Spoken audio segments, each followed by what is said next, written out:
Rock and roll may live forever, but we only retire once. Kevin Lamour of Our Financial Plans and Quadris Investment Services offers a large range of financial solutions from some of the biggest leaders in the investment and insurance landscape of Canada. See how a solid financial plan built with friendly and professional advice can help.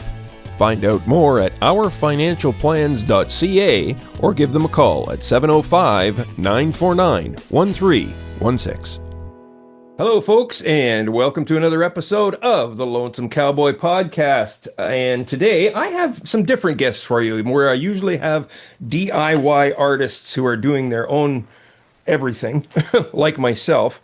But this time, because I'm a Rush fan and saw them once, and I wanted to have these guys on because they are putting on Rushfest in August, and it's happening at Massey Hall and TD Music Hall. TD Music Hall. And on the line today, I have Steve Brown, and we are waiting for Paul to show up here. They're busy guys, so they're getting slammed with presses and stuff like that. So thanks for coming, Steve. Paul will be here shortly. Yeah, thanks for having us, Brian. Excellent. I know you're the founder of Rushfest in Scotland. How did the idea I don't know if it was a co-idea between you and Paul, or did you just say, hey, let's do a Rush Festival, or is it something that you're kind of into already? Like, where does that come from? Well, I've met Paul. Well, as you mentioned, I'm in Scotland. Paul's in Toronto. We first hooked up through our mutual love of Rush in 2012. And that's around about the same time as in fact, it was 2013, 2014 when I began Rushfest Scotland. And that started because there's another Rush fan festival in England, believe it or not. Rush were big enough in the UK to have fan festivals every year. The English one, well, it was UK-wide at that time, but then I played in a Rush tribute band, Moving Pictures. We were asked to play that fan festival that year, and the organizer said it would never happen in Scotland again. So that set off a light bulb to me, and I thought, well, why don't I do one in Scotland every year? And we have done for the last 12 years or so, and it's just grown. It's now a 3-day festival. People come from all over the world, and all profit goes to charity. And to date, we've donated over $250,000 Canadian dollars to cancer charities. Yes. All thanks to the generosity of Rush fans. So Paul Beaulieu has been to every one bar one of the Rushfest Scotland. So we become good buddies. He's always helped us out. He has connections with the band and the crew. So he helped to bring across VIPs such as Terry Brown, Hugh Syme, Neil Peart's sisters. This year we had Alex's sister, Sally Zivojivinic, came over. So it just got to the stage where let's take it back home. Let's do one in Canada. And let's do Massey Hall. Can't stop thinking big, to quote a Neil Peart lyric. Yeah, right. And so there we go. So yeah, we have experience of doing it in the UK, and then we're going to bring it bring it back home. And there's Paul has arrived. Paul, how you doing? We got started. We thought you might have been a bit more busy there. Yeah, well, I was just finishing up another one, so I didn't want to be totally rude and say gotta go. So I said Steve said he'll jump in. By all means, don't worry about that. I mean, I figured I told Steve we'll get started and Paul can come in whenever he wants. And you're just about there for question number 2. How's that? We only had one question. There we go. Yeah. Excellent. By the way, Steve, what do you play?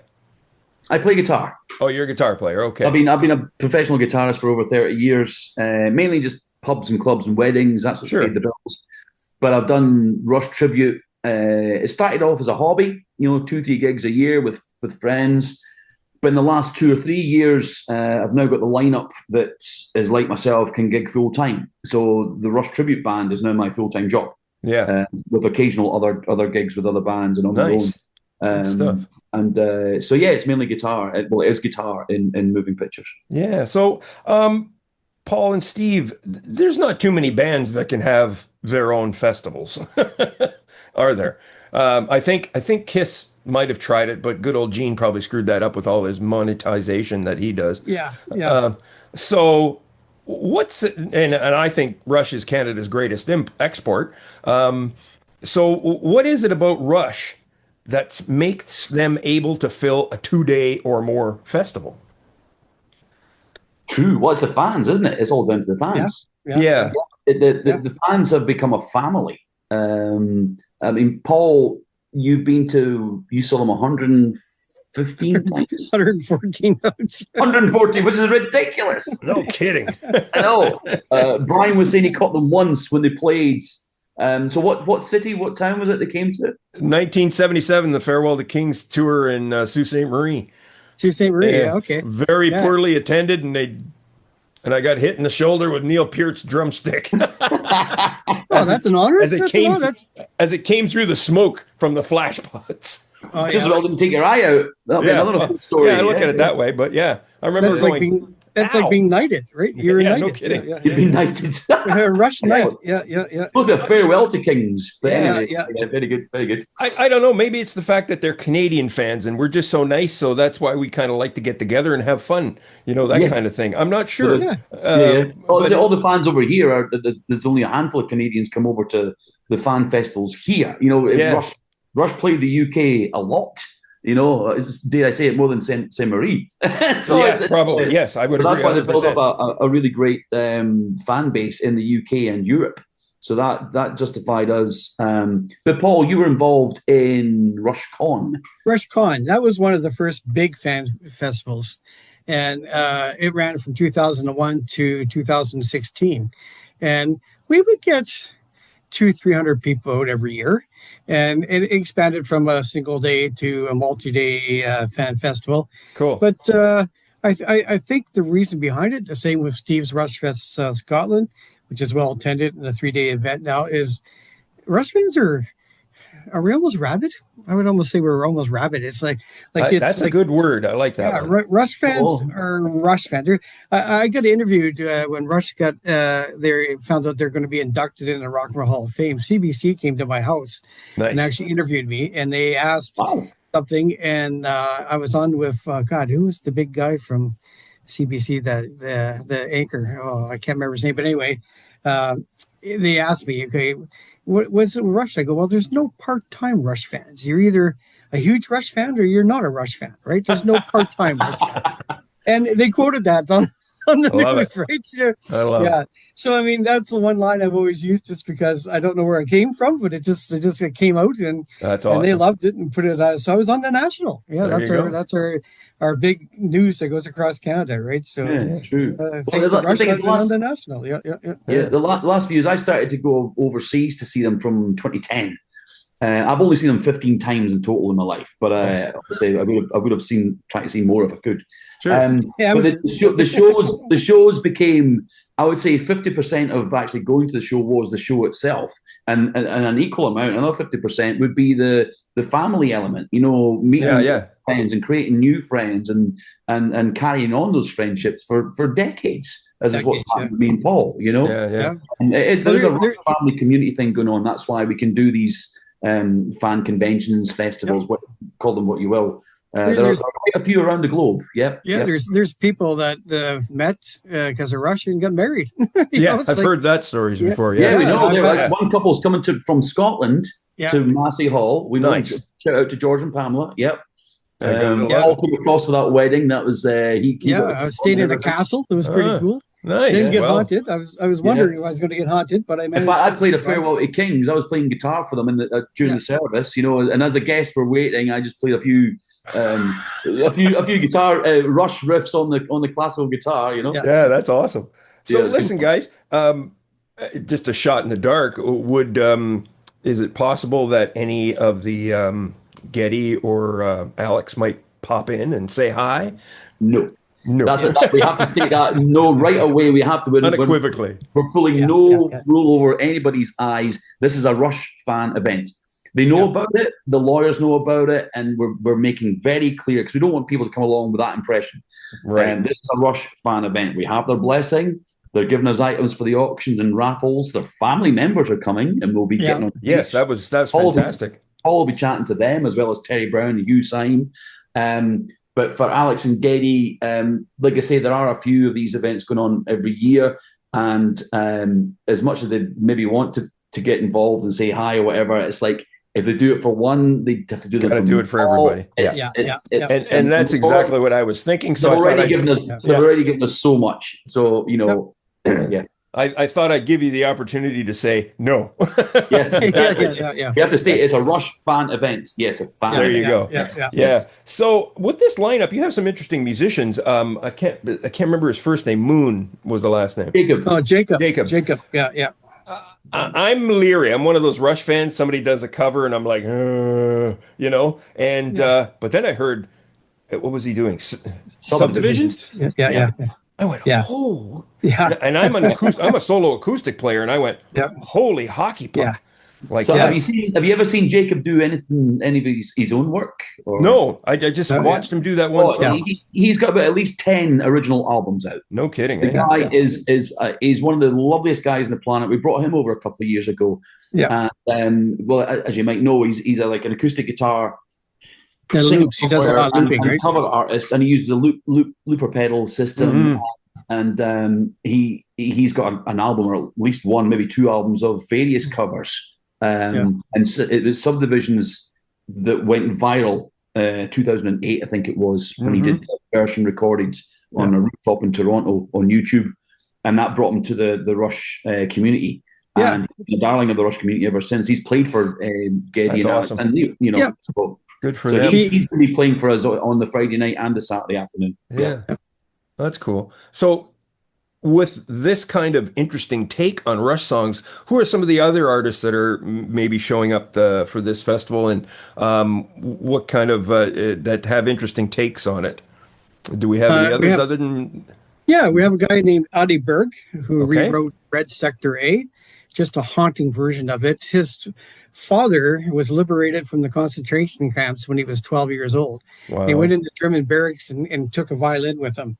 So the whole thing is that we're going to have a special violin player that's going to play that actual violin that was taken from the German camps, right? And Jacob's going to be singing the version Red Sector A. It's unbelievable. The first time I heard it, I did the best I can not to just cry. It was just so good. Well, it's like Steve's going to do After Image. They're going to do their version of After Image, another haunting version of it. That's, it'd be hard to see if there's a dry eye in the house. So that's going to be cool. We got Jonathan Dinklage. I don't know if you remember Clockwork Angels and the String Ensemble. No. So he was one of the member of the String Ensemble, and our 40 tour, he ended up playing Losing It at quite a few shows when Ben Mink wasn't available. He's going to come over. He's his brother is kind of famous. His brother's short on stature, but not short on on notoriety. His brother's Peter Dinklage, who played Tyrion on the game. Oh, that guy! I was reading that in the press, and I'm going, I wonder if they're related, and I guess they are. yeah. That's outstanding. And Chris Herron, another guy who played in a band called the Tiles from the U.S. Yeah, and the Tiles, all albums were produced by Terry. Hugh Syme's played on it. Alex has played on it. Kim Mitchell's played on it. Delana Miles. So, I mean, his background is huge. He opened up for Dream Theater in Europe one year. And so he's going to come out as a guest musician also. And nice. And Nina I can never say it. Nina Di Gregorio. Yeah. Di Gregorio. Yeah, there we go. And she's another amazing violinist that Alex actually pointed out to us that, you got to get her. She's unbelievable. And she'll play YYZ and Limelight, and she plays a solo on a violin that is so exacting sound that you think you're listening to the guitar, right? So that's a crazy. We got some cool people coming out that are going to add some highlights to the whole evening. Yeah. That's neat. I have, as a musician, and Steve can probably relate, Rush fans have a religious zeal about how their Rush music is performed. And I remember when I was a teenager and, trying to learn that kind of stuff. And of course, I had a couple of guys, other fellow guys playing guitar, musicians, and they would say, no, that's not the same. It's not the same. You got to get it right. Got to get that right. Got to get it right. Yeah. Do those hardcore fans, are they still there, or are they really open to those open those. I suppose if they're really good, they're total to those covers, I guess, eh? Yes, that's the thing. When you get so close to the songs to learn them, to perform them live, I can't personally get too self-critical, because then I would basically I've gigged it enough. I just keep thinking, well, if I get rebooked and more people come to see us, we're doing something right. There you go. It's just being your own worst critic. But then, and I mean this with the greatest of respect, the guys themselves dropped the ball a few times. Dare I say it? When they were interviewed recently by, is it George Strombo? George Strombo, yeah. Strombo, yes. Yeah. Strombo, when the Moving Pictures reissue came out a few years ago, and as a bonus, they included a never released, previously released live show from, I think it was 1980 or 81. And George asked Alex and Geddy what they thought when they listened back to that old performance, and they said all they can hear were the clams. Every now they couldn't hear the whole performance. All they heard was like, oh, clam. Little mistakes that maybe no one else would hear, but they'll let themselves down. So and it's maybe not very nice to say, but because the guys kind of were okay putting that kind of stuff out, I don't cut myself up too much when I know I've dropped a note or whatever, and the fans that do come out to see us are very forgiving. That's good. Nice. And there are other tribute bands, and there are quite a lot of Rush tribute bands out there, to varying degrees of skill. Sure. And it depends. And technology these days, but even in Alex's day, when they were gigging, you could. I use a modeler, profiler system, the Kemper, and I got the capacity. There's 28,000 rigs available online.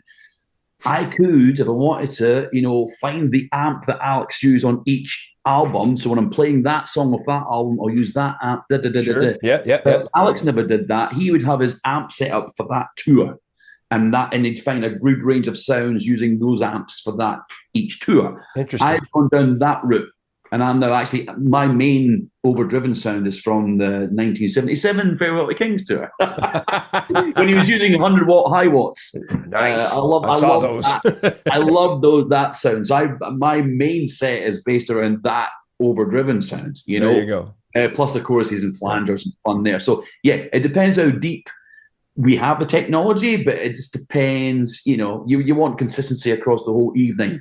Without the guitar tones changing it, because you might as well, if you want perfection, listen to the studio albums. There you go. Well, that's cool. Now listen, it's interesting because you're wearing a Cavern t-shirt. Oh yeah. And I didn't wear my Cavern t-shirt. My son brought me one when he went to visit the Cavern. And that brings, of course, my thought about two Beatles tribute bands, and then of course that brings me to Rush tribute bands. And I know for Beatles people, we like them to look like them. Yeah. What do you guys what are your personal thoughts, and do the tribute bands go for the look, or they just say no, we want to concentrate on the music? Some do, but it's a personal thing, isn't it? We don't. Although our Geddy does happen to, he's gonna got a Geddy look about him. Whether or not that's deliberate or not, but he's always got the little goatee and the round glasses and that. Yeah. But it's not something that's not his stage clothes. That's what he looks like normally. That's just what he looks like. Yeah. He hasn't, So I think Geddy's influenced him for the last 40 years anyway. That's just how he's come out. Whereas I just go on looking. Well, I let the hair out. I look like this. It's usually jeans and t-shirt and get on with it. But there are some bands out there that will go. Some of the Alex. I mean, we'll say that now and again. I'll put on the black and white plaid shirt, which I think Alex wore for one show. So now and again, that's as far as I'll go. I'm not going to dye my hair blonde, and we've got a female drummer, so she's not, right. And Nancy she doesn't have as good a mustache as Neil. Yeah. Although we did get fake. We play 2112 at 2112 on 2112 in Edinburgh every year. Get out! It's like Hogmanay for Rush. It's like Rush Christmas and New Year's all put together for no Rush. Kidding. grown men cry. Every year we try and make it a little bit different. Last time we did it, we actually handed out 300 fake mustaches at the door. So we'd already played like 2 sets before 2112. So we came on at 2112. By that point, we asked everyone. So I looked up, and the whole front row, everyone was wearing these fake black mustaches, including Jamie behind me on the drum kit. We did put on. So yes, I'm going back on myself here. We did wear kimonos for that gig. Yeah. But that's just like Christmas. Let's have some fun, including the audience. You guys get into it as well, So That's awesome. as a general rule, I kind of frown upon. It depends on the act. Like you say, for Beatles, it's kind of given. They're going to dress or go through. Yeah. For Rush, I think that detracts from, you're there to see and no respect to 4 or 5 piece Rush tributes. They're all brilliant. They're all doing a great job. Sure. But if you're seeing a 3 piece, just be yourselves, guys and girls. If you're doing it, I think just, if you're going to wear wigs and stuff, that's not what Rush is about. Yeah. Mm-hmm. Yeah. And you're the same way, Paul. You feel the same way. You go see the band just for playing the music well. Yeah. I have to admit, when I first started seeing tribute bands, like I said, I used to help run RushCon, which was a big fan convention in Canada, and we get some tribute bands in, and I was really critical. I expected note by note and especially, God forbid, the poor drummer. Like, I mean, I'm a drummer, so I'd be watching the drummer going, "Oh, Jesus, he's not even close," right? Stuff like that. But then I just learned to loosen up and appreciate the fact that people are trying to do it. I'm not a pro expert at it either. And then and then I just learned to just relax and enjoy their efforts of the song. And they were fellow Rush fans. So you just kind of just went with it, right? I mean, everybody's trying to be there to listen to Rush, and this is your effort. Good. Yeah. Exactly. But I was critical at first. Yeah, I have to admit. Now, you guys, you seem to be doing this really right from the outside, just from a guy that's 700 kilometers away from you and the event. The optics are beautiful because you have the families involved, and you're donating to Sunnybrook for cancer research. And of course, I'm sure that's pretty close to all the Rush fans and everything else, considering. Yeah. And that. Oh, sorry. Yep. Go ahead. No, keep going. Well, that one came about because Rush one time got one of their 285,000 lifetime achievement awards, and they won 25,000 for it. It was 40,000, and they doubled it and donated to. It used to be called the Gord Downey Brain Cancer Research Fund. Oh, okay. But after 4 or 5 years or whatever it was, maybe even 10 years, they just dropped the Gord Downey part. But that's the reason I think I kind of picked this one. Steve picks up the charities in Scotland.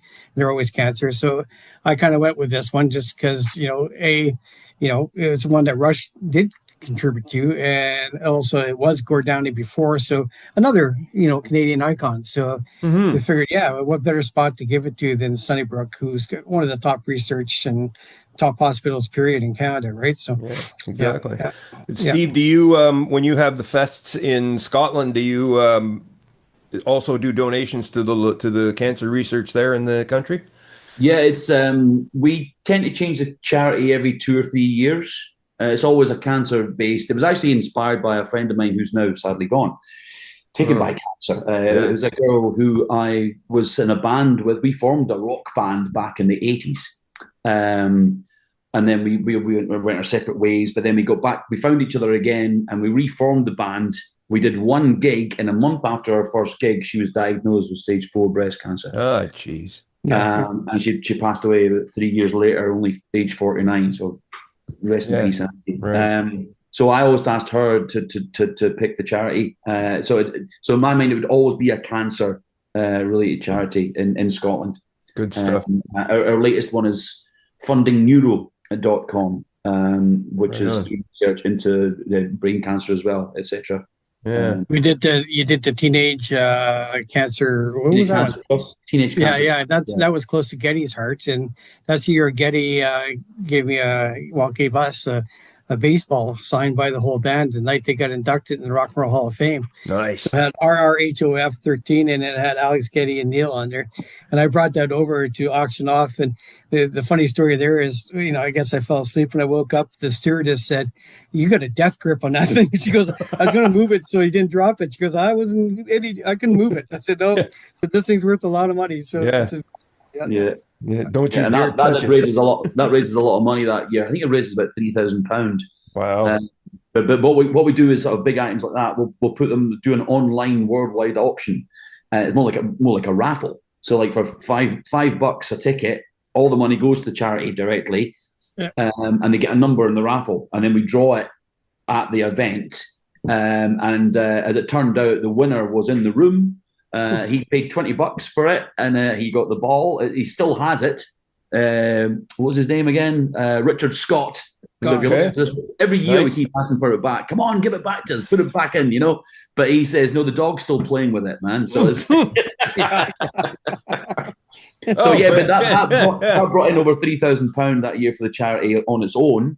But the winner only paid $20 for it. You know, so we found that's a good way to so anyone can win it without having to, And we got Getty's brother Alan to pick the number. Oh, even better. That's awesome. Yeah. The artists that you guys have at the festival coming up, are they new to the Rush fans? Is this they're going to see somebody new, or are they familiar with these guys? Or is this any of the artists? Is their first Rush festival? I think this will be Nina's first Rush festival. Nina de Gregorio and her I think it's her husband, Brody Beaulieu. Yeah, Brody, yeah. They're in a band, she's in a band called Femmes of Rock. Femmes of Rock, yeah. They're very popular. They have residency in Vegas. Wow. And she's got 4 girls that are not overly unattractive that play violins and electric violins and cellos. And they play Van Halen, they play ZZ Top, Rush, they play all sorts of rock, and they're very, very popular. So, but yeah, it was Alex who actually pointed it out, wrote to me to say, listen to this. And she can replicate like Alex's solo in Limelight and YYZ and all that stuff perfectly on the violins. So that'll be her first. Her be her first. The rest of them, I think, are all pretty well. David Barrett, he's worked with Crownlands and he's worked with Alex. Oh, Crownlands, yeah. Mm-hmm. Yeah. So I mean, he's been there. Jacob, you mentioned. Jonathan, of course, he played with Rush, so I think he's been exposed to them. Yeah, no kidding. That's incredible. And on the Saturday, I have to give a shout out to the Canadian Rush tributes that are playing.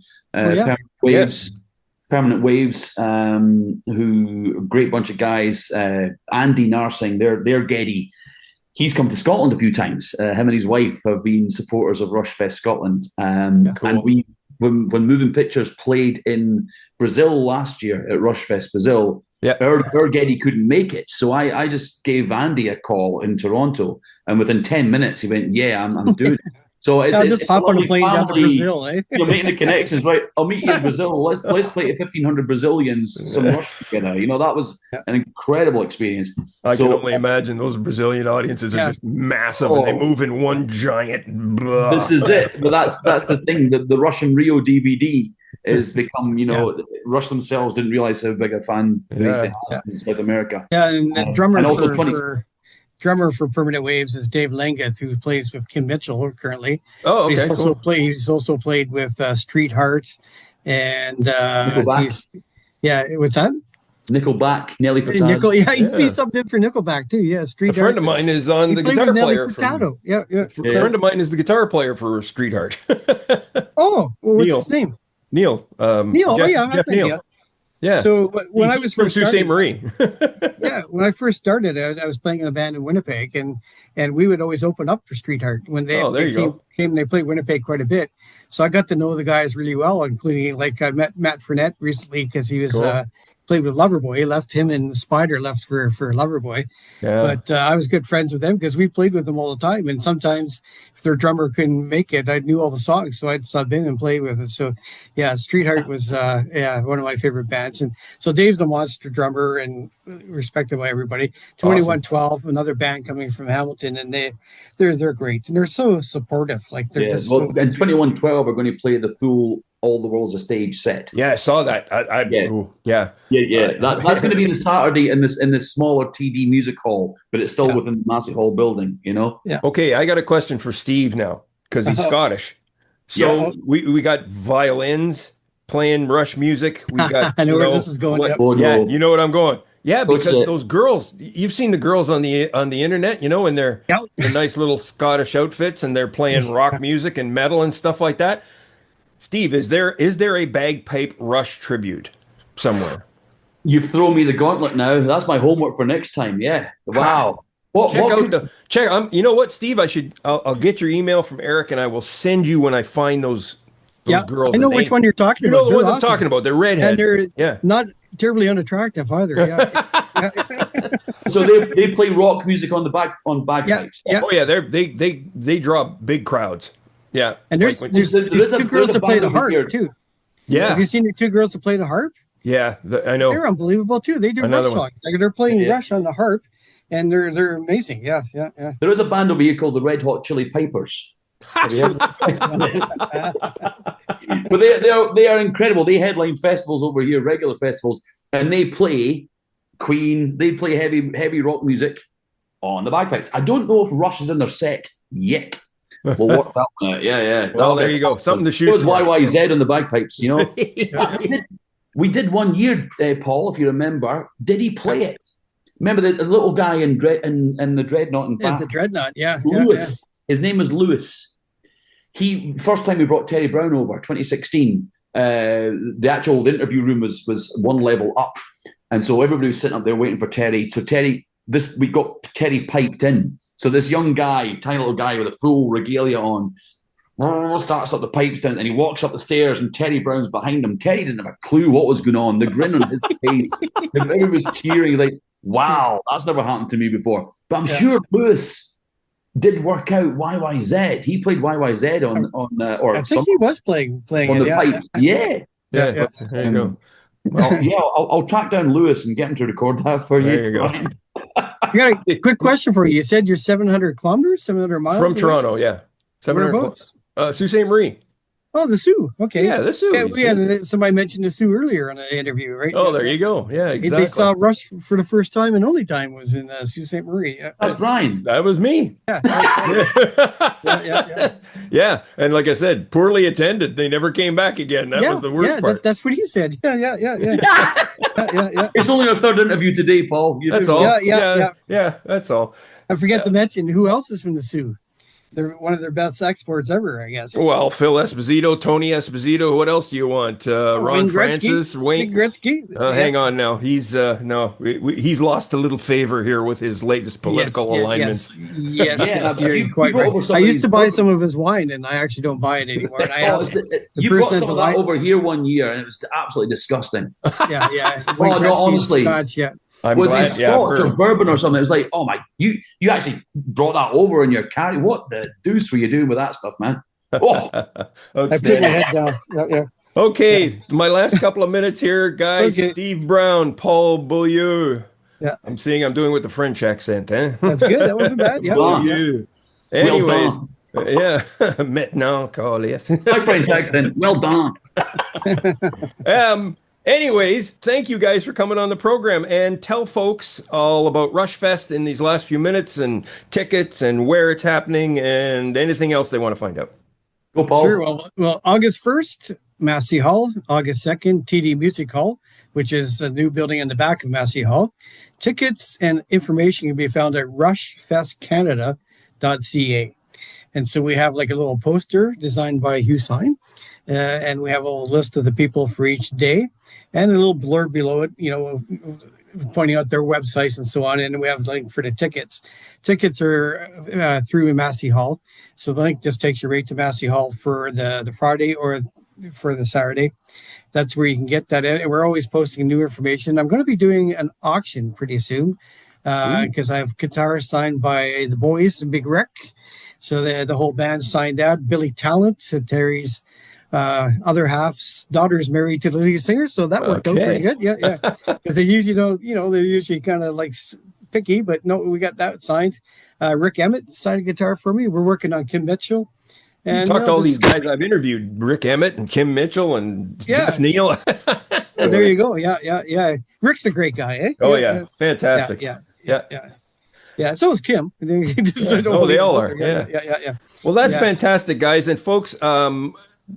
If you can go there, get there, because man, it's looking cool. And just for that Jacob Moon, oh my God, that sound! It was like, okay, now I want to hear all the Rush songs like this. Yeah, exactly. But you honestly check out Jacob's solo I will. He's got at least 10 albums out. The guy is one of the nicest guys on the planet and a phenomenal singer-songwriter. Yep. Excellent.